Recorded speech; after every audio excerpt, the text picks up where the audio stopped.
Nvidia ने अभी नई चिप्स अनाउंस करी है लैपटॉप के लिए और ये बात सबको पता तो चली गई होगी कि एनवीडिया ने मीडियाटेक के साथ पार्टनरशिप करी है और चिप्स बनाई है जो नेक्स्ट लेवल के काम कर सकती है। देखो स्पेक्स सुन के तो यही लगा था कि हाँ ठीक है, नई चिप लॉन्च कर दी, क्या हो गया, पार्टनरशिप में ही तो है। ऐसी इतनी सारी चिप्स लॉन्च हुई है, जैसे स्नैपड्रैगन की चिप लॉन्च हुई थी, अल्ट्रा कोर लॉन्च हुई थी, तो ये भी एक नया लॉन्च होगा। बट भाई जब स्पेक्स देखे ना तो हैरानी तो हुई होगी ना। मतलब सिंपल लैंग्वेज में बताऊं तो मुझे हैरानी कब हुई, जब एनवीडिया और माइक्रोसॉफ्ट ने कहा कि ये पीसी का न्यू एरा है। और ये वर्ड बहुत बड़ा हो गया ना कि एक न्यू एरा। और देखो जब स्पेक्स देखे तो हाँ चीजें थोड़ी वियर्ड होगी, क्योंकि ना 20 कोर का आर्म बेस्ड सीपीयू है जो मीडियाटेक ने बनाया है, और जो जीपीयू है ना वो एनवीडिया ने ही बनाया है, जिसमें 6144 कूडा कोर्स है जो RTX 5070 के आसपास है। और हाँ ये सब एक 14mm लैपटॉप के साइज में। मतलब तुम ये समझ लो मैकबुक प्रो है ना, उसी के फॉर्म फैक्टर में उससे ज्यादा अच्छी परफॉर्मेंस और पूरे दिन की बैटरी लाइफ और 128 GB तक यूनिफाइड मेमोरी। भाई ये सब स्पेक्स हैं और सुन के ना बहुत तगड़ा लग रहा है। और इन्होंने प्राइसिंग अभी रिवील नहीं करी है, बट हाँ प्राइसिंग मैं तुम्हें बताऊंगा कितनी होने वाली है, तो वीडियो को पूरा जरूर देखना। तो सबसे पहले तो मैं जीपीयू की बात बताता हूँ कि इसमें गेमिंग हो सकती है कि नहीं। इन्होंने एक दो गेम चला के भी दिखाई थी इसमें की फोर्जा होराइजन, बट रियल चीज तो इसके आने के बाद ही पता चलेगी कि ये कब तक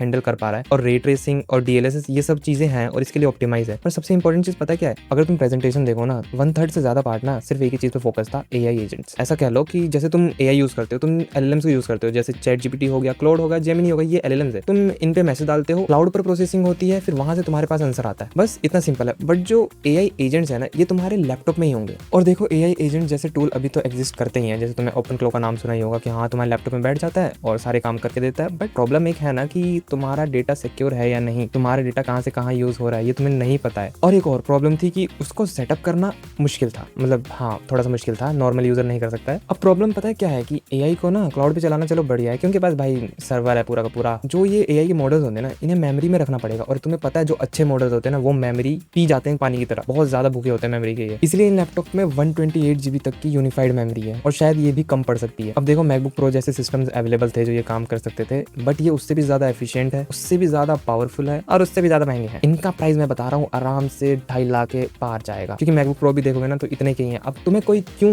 एक इतनी बड़ी पावरफुल चीज देगा 1 लाख के नीचे, सवाल ही पैदा नहीं होता ना। ये बहुत ही ऊपर लेवल की चीज हो जाएगी। अब देखो साथ ही एक और चीज है कि माइक्रोसॉफ्ट और एनवीडिया ने कहा है कि न्यू एरा है पीसी का, तो माइक्रोसॉफ्ट अब जो एआई एजेंट है ना उसको तुम्हारे लैपटॉप में बैठाएगा, तुम उससे काम दे सकते हो, वो कर सकते, तुम्हारे टास्क बार में बैठा होगा वो, चाहे वो तुम्हारा फोल्डर हो, चाहे वो तुम्हारी कोई एप्लीकेशन हो, सॉफ्टवेयर हो, हर एक के अंदर वो बैठा होगा, तुम जो कहोगे वो कर सकता है। अभी के लिए इतना ही समझ लो। या फिर मैं तुम्हें एक शॉर्ट एग्जांपल में समझाता हूँ। तुमने आयरन मैन देखी होगी, टोनी स्टार्क ने अपने पूरे सिस्टम में जाविस को बैठा रखा था, या फ्राइडे जो भी है, एक एआई एजेंट बैठा रखा था, वो सब कुछ हैंडल करता था। वही चीज होने वाली है लैपटॉप के अंदर। और पता है यहीं पर एक बहुत इंपॉर्टेंट क्वेश्चन आता है कि क्या यूजर इसे एक्सेप्ट करेंगे? कोई अपनी प्राइवेसी किसी और के हाथ में क्यों देगा? अभी तक ऑफलाइन हमारे पास जो भी चीज थी, लैपटॉप थे, हमारे कंट्रोल में थे, हमारी मर्जी से चीजें हो रही थी उसके अंदर, बट अभी कोई और आके उसमें बैठ जाए। तो मुझे कमेंट बताना तुम क्या सोचते हो इस बारे में। ट्रस्ट का बहुत बड़ा फैक्टर है इसके अंदर। ऐसे ही हमें ऑनलाइन ट्रस्ट होता नहीं है भाई चीजें मंगवाने में, ये तो तब भी एक एआई एजेंट है जो कि पूरा उनके हाथ में कंट्रोल है जिन्होंने इसे बनाया है। अब देखो यहाँ तक तो एआई एजेंट्स वाली बात होगी। अब एक और पार्ट है इसके अंदर क्रिएटर्स के लिए, लाइक जैसे प्रीमियर प्रो हो गया, फोटोशॉप हो गया, इमेजेस बनाना या वीडियो एडिटिंग करना, जो भी क्रिएटिव टास्क होते हैं, या 3D मॉडलिंग करना, ये सब चीजों के लिए भी ये लैपटॉप बहुत ज्यादा कैपेबल है। अब देखो ये रियल डिफरेंस कब पता चलेगा, जब ये लैपटॉप सही में मार्केट में आ जाएंगे ना, और जब हम इन्हें टेस्ट करेंगे, जाके यूज करेंगे, तब जाके हमें रियल चीज पता चलेगी कि ये कितने कैपेबल है और कितने नहीं। इवेंट में जितनी वाहवाही हुई है उतने ये ग्राउंड लेवल पे काम कर रहे हैं कि नहीं, ये देखना होगा। और हाँ थर्ड और सबसे इंपॉर्टेंट चीज गेमिंग। भाई इसके अंदर उन्होंने गेमिंग करके दिखाई,